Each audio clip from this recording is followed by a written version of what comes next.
Olá, amigos e amigas, pessoas que gostam de estudar o Evangelho de Jesus, sejam muito bem-vindos. Hoje vamos dar continuidade ao Evangelho segundo o Espiritismo, capítulo 4, que tem o título Ninguém pode ver o reino de Deus se não nascer de novo. Vamos começar elevando nossos pensamentos aos nossos espíritos protetores para melhorar o nosso entendimento e aproveitarmos melhor as palavras que estudaremos hoje. Com a prece que Jesus nos ensinou. Pai nosso que estais nos céus, santificado seja o vosso nome. Venha a nós o vosso reino. Seja feita a vossa vontade, assim na terra como no céu. O pão nosso de cada dia, dai-nos hoje. Perdoai as nossas ofensas, assim como perdoarmos a quem nos tem ofendido. Não nos deixes cair em tentação, mas livra-nos do mal, porque teu é o reino, o poder e a glória para todo sempre. Vamos começar com um trechinho que eu tirei, um pequeno histórico, de um livro chamado Estudos Espíritas, de Joana de Ângeles, psicografado por Divaldo Pereira Franco. O capítulo Renascer nos fala: a reencarnação significa retorno do espírito ao corpo, tantas vezes quantas necessárias para o autoburilamento, libertando-se das paixões, adquirindo experiências superiores, sublimando as expressões do instinto ao tempo em que desenvolve a inteligência e penetra nas potencialidades transcendentes da intuição. É o renascimento do corpo físico. A reencarnação é a mais excelente demonstração da justiça divina em relação aos infratores da lei, na trajetória humana, facultando-lhes a oportunidade de ressarcirem os débitos que adquiriram nas encarnações anteriores. A reencarnação enseja, mediante processo racional, a depuração do espírito que evolve, contribuindo simultaneamente para o aperfeiçoamento e a sutilidade da própria organização física nos milênios contínuos da evolução. Pode-se afirmar que a sua é a história da evolução do pensamento religioso, que nas imassíveis nascentes da mediunidade encontrou a informação segura dos sucessivos renascimentos como eficiente veículo de evolução. Na Índia, desde a remotíssima antiguidade, de que nos dão notícias os Vedas e os Bhagavad Gitas, que o conhecimento da reencarnação era sobejamente divulgado através dos cânticos imortais da formação moral e cultural do homem. Difundida amplamente entre os orientais, foi Pitágoras quem a introduziu na cultura grega, após tê-la absorvido dos esoteristas egípcios e persas, nas contínuas viagens realizadas que visavam buscar melhores informações para o enigma da vida nos multifários mistérios.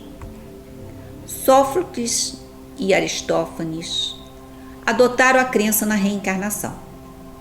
Platão divulgou-a fundamentado nos ensinos das informações pitagóricas. Vigílio e Ovídio, os eminentes pensadores romanos, impregnaram-se de suas lições, difundindo-as largamente. Os druidas apoiaram todos os ensinos na justiça da paligenesia. Pali do grego, de novo. Gênesis, geração. Ou reencarnação. Os hebreus aceitavam-na, adotando-a sob o nome de ressurreição, de que a Bíblia nos dá reiteradas confirmações.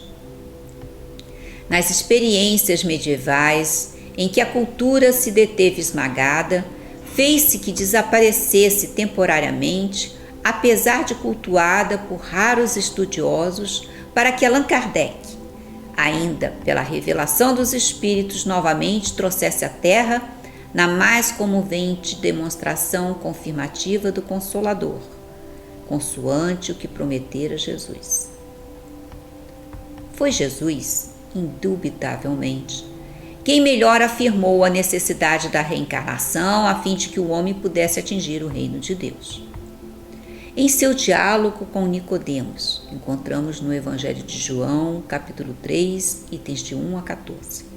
Asseverou ineludivelmente que o retorno à organização física para reparar e aprender, nascendo do corpo e do espírito, repetindo as experiências que a necessidade impõe à própria redenção. Não obstante, Nicodemos interrogar: mas como seria possível retornar ao ventre materno? O Senhor asseverou, interrogando-o a seu turno: como seria possível ele, doutor em Jerusalém, ignorasse aquilo que era conhecido pelos estudiosos e pelos profetas? Interpretou-se por longos anos, erradamente, que um batismo produzia o renascimento do homem. O Senhor, porém, foi incisivo quanto ao retorno à vida física. Os modernos conhecimentos científicos atestam que as primeiras formas de vida, desde a concepção, fazem em ambiente aquoso, seja pela própria constituição do gameta feminino como do masculino, de cuja fusão nasce o corpo físico, novo corpo físico, na água, que adquirindo personalidade diversa da que possuía antes o espírito, recomeça o cadinho purificador, expurgindo males e sublimando experiências para entrar no reino de Deus. Posteriormente, respondendo às perguntas dos discípulos ao descer do Tabor, após a transfiguração, reiterou que Elias esperado, aquele que havia de vir, já viera, facultando aos discípulos que entenderam ser de João Batista que ele falara. Somente pela encarnação e não através da ressurreição, João Batista poderia ser Elias, o profeta querido de Israel. Pois todos tinham o conhecido desde criança, que cresceu como primo de Jesus. Então, como poderia ser Elias já idoso? Considerando a severidade com que Elias tratara os adoradores do deus Baal, mandando-os passar a fio de espada, padeceu ao impositivo das paixões de Herodias e do terrível medo do rei Zete, Herodes. Jesus não modificou nem o ensino dos profetas e nem o estabelecido na lei antiga. Antes adotou-os, acrescentando a sublime lei do amor, como sendo a única que poderia facultar ao homem a paz e a felicidade almejadas, propiciando-lhes desde a terra o sonhado reino de Deus. Do livro A Gênese, com a reencarnação, desaparecem os preconceitos de raças ou castas, pois o mesmo espírito pode retornar a nascer, rico ou pobre, capitalista ou proletário, chefe ou subordinado, livre ou escravo, homem ou mulher. De todos os argumentos invocados contra a injustiça da servidão e da escravidão, contra a sujeição da mulher à lei dos mais fortes, nenhum há que prime em lógica ao fato material da reencarnação. Se, pois, a reencarnação funda numa lei da natureza o princípio da fraternidade universal, também funda na mesma lei de igualdade dos direitos sociais e, por conseguinte, o da liberdade. No item 18 do capítulo de hoje do Evangelho segundo o Espiritismo, temos que os laços de família não são destruídos pela reencarnação, como pensam algumas pessoas, São, ao contrário, fortalecidos e estreitados pelo princípio, é o princípio oposto que os destrói. Espíritos formam no espaço grupos ou famílias, unidos pela afeição, pela simpatia e pela similitude de inclinações. Esses espíritos felizes, por estarem juntos, se procuram uns aos outros. A encarnação apenas os separa momentaneamente, pois, após sua volta à erraticidade, se reencontram como amigos ao retorno de uma viagem. Frequentemente, mesmo se seguem nos processos reencarnatórios, reunindo-se numa mesma família ou num mesmo círculo, trabalhando juntos no seu progresso mútuo. A questão 213 de O Livro dos Espíritos: os pais transmitem a seus filhos uma porção de sua alma ou fazem se não lhe dá a vida animal, a qual uma alma nova vem mais tarde acrescentar uma vida moral? A resposta foi: somente a vida animal, pois a alma é indivisível. Um pai de inteligência limitada pode ter filhos inteligentes e vice-versa. Na Revista Espírita, de março de 1862, no artigo Os Espíritos e o Brasão, encontramos o seguinte trecho: se um pai transmitisse ao seu filho os princípios de sua alma, transmitir-lhe-ia necessariamente suas virtudes e seus vícios, seus talentos e suas inépcias, como lhe transmitiria certas enfermidades congênitas. Como explicar por que homens virtuosos de gênio têm filhos maus indivíduos ou cretinos, e vice-versa? Por que uma linhagem estaria misturada de bons e de maus?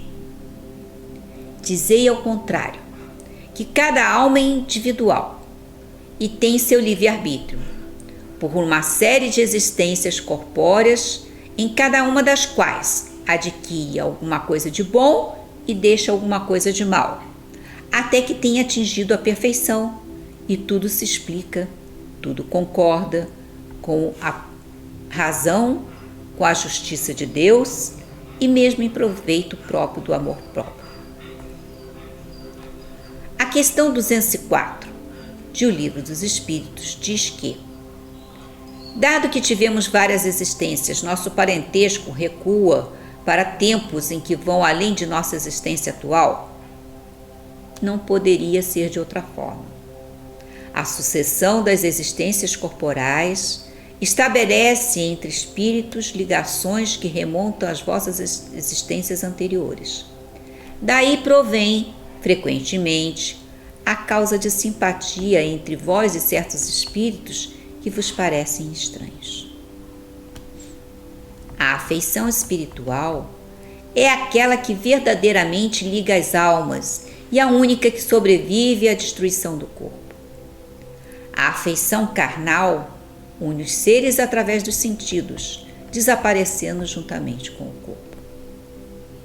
A encarnação nos proporciona a convivência constante com aqueles quem amamos e que nada, nem mesmo a morte, consegue separar os que se unem por sincera afeição.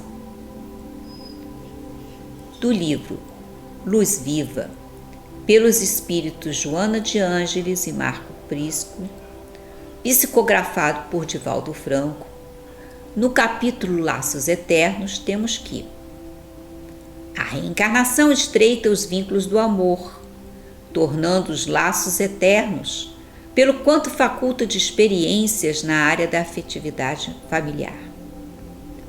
Enquanto as ligações de sangue favorecem o egoísmo, atando as criaturas às algemas das paixões possessivas, a pluralidade das existências ajuda, mediante a superação de convivências pessoais, a união fraterna.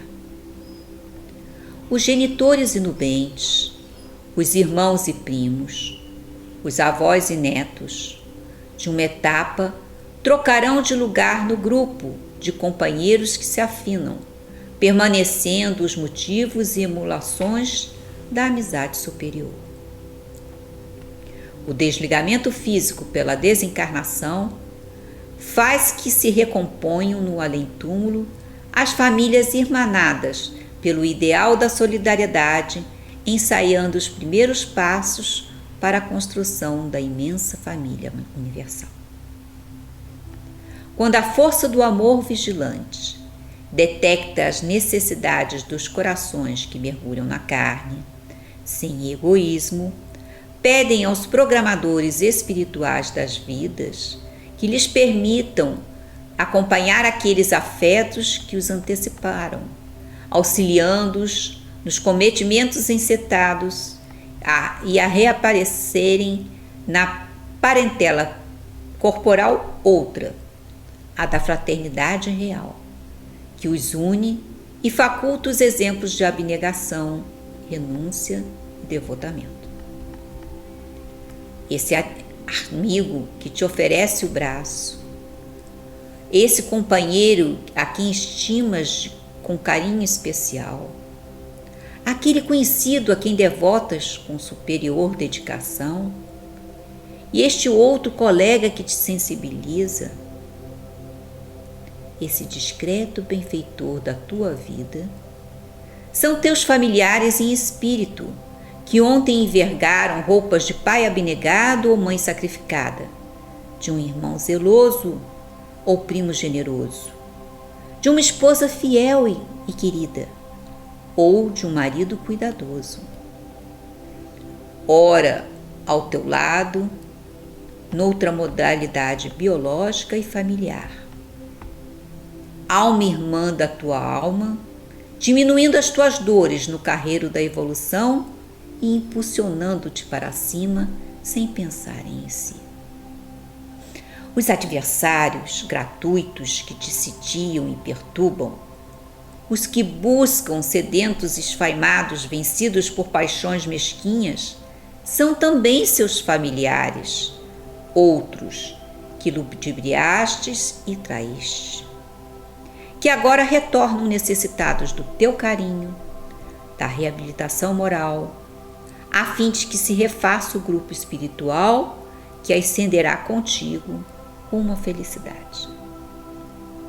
Por isso, devemos desenvolver nossas virtudes de paciência, tolerância, empatia e compaixão para com todos que nos cercam, pois não sabemos, quando encarnados, se fomos próximos em encarnações anteriores daqueles que nos cercam, se ajudamos ou se prejudicamos, pois só sendo caridosos estaremos exercendo o amor universal que o Pai espera de nós. Vamos agora fazer as nossas vibrações.